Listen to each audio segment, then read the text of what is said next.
Bonjour, je m'appelle Jean-Baptiste et je suis Head of Sales Operations chez Papernest, ou comme l'équipe de Barcelone m'appelle, JB des Sales Ops.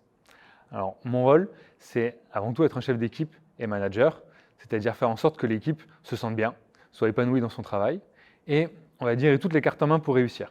Le bon niveau de formation, les bonnes compétences, les bons outils et les bonnes méthodes de travail. Et la deuxième partie, en tant que responsable du département, c'est surtout donner de la visibilité et faire de la communication. Faire du lien entre les différentes équipes. Parce que nous, les Sales Ops, on est un peu au cœur de l'activité de Papernest et on fait le lien entre les opérations et tous les autres départements, comme le marketing, la data, la tech et les développeurs ou les sales.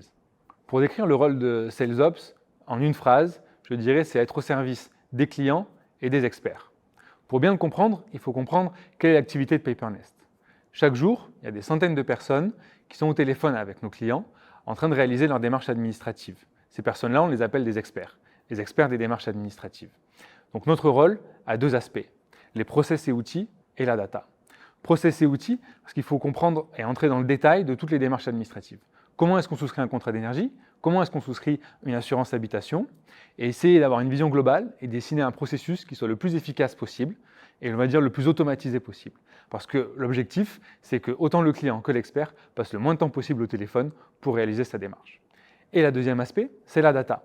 Parce qu'on sait bien qu'une démarche, ça ne s'arrête pas au moment où on clique sur valider sur la page internet. Ça peut prendre du temps, donc il faut la suivre. Ça veut dire récupérer toute la donnée de nos fournisseurs, la centraliser et après la mettre à disposition à nos experts ou à nos clients pour qu'ils puissent suivre leur démarche.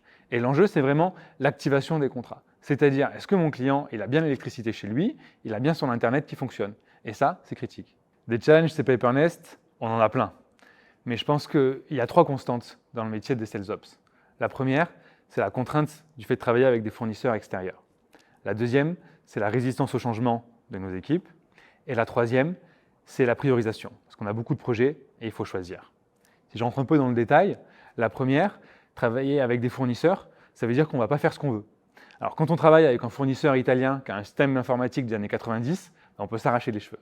Mais quand on travaille avec la dernière InsurTech ou un fournisseur d'énergie ultra moderne qui a une équipe de développeurs et on peut tout automatiser via API, là on s'éclate.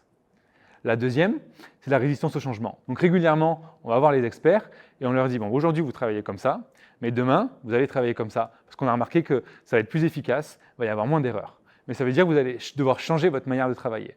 Et donc comme tout changement, on a de la résistance au changement. Et ça, c'est pas forcément facile. Et le troisième, c'est la priorisation.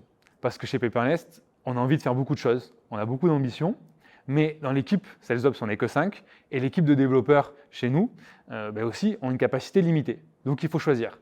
Ça veut dire que chaque membre de l'équipe va devoir prendre des décisions sur est-ce qu'on fait plutôt tel projet ou plutôt tel projet. Est-ce qu'on automatise la souscription d'un contrat d'énergie ou est-ce qu'on fait plutôt un workflow qui automatiquement va renvoyer des emails si le contrat manque un document ou est en erreur.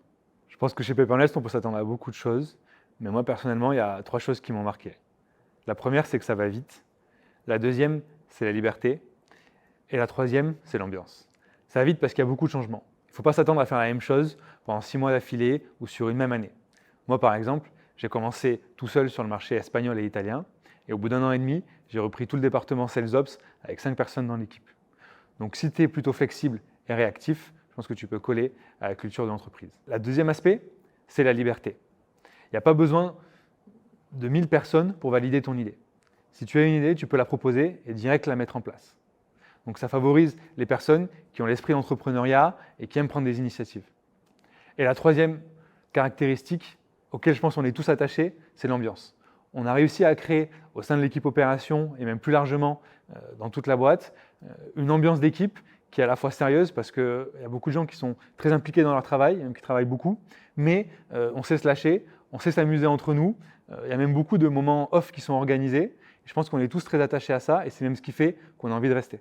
Ce que je vais regarder quand je cherche à recruter un Sales Ops, c'est avant tout un état d'esprit et pas forcément des hard skills ou des compétences précises. Pour moi, ce qui est important, c'est l'envie d'apprendre, la capacité d'analyse, vouloir être dans l'action et être enthousiaste, avoir une énergie positive.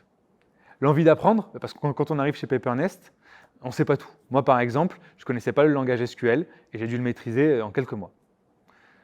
La capacité d'analyse, pour moi, c'est important parce qu'on manipule beaucoup de données et il faut savoir prendre de la hauteur et identifier les points clés. Mais il ne faut pas s'arrêter à ce rôle de consultant, rédiger son rapport et ses recommandations.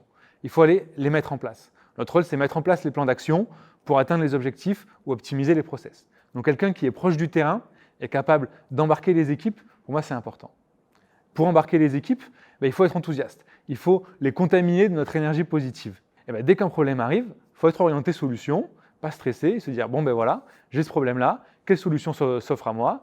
On va faire celle-là, et on la communique et on la déploie aux équipes.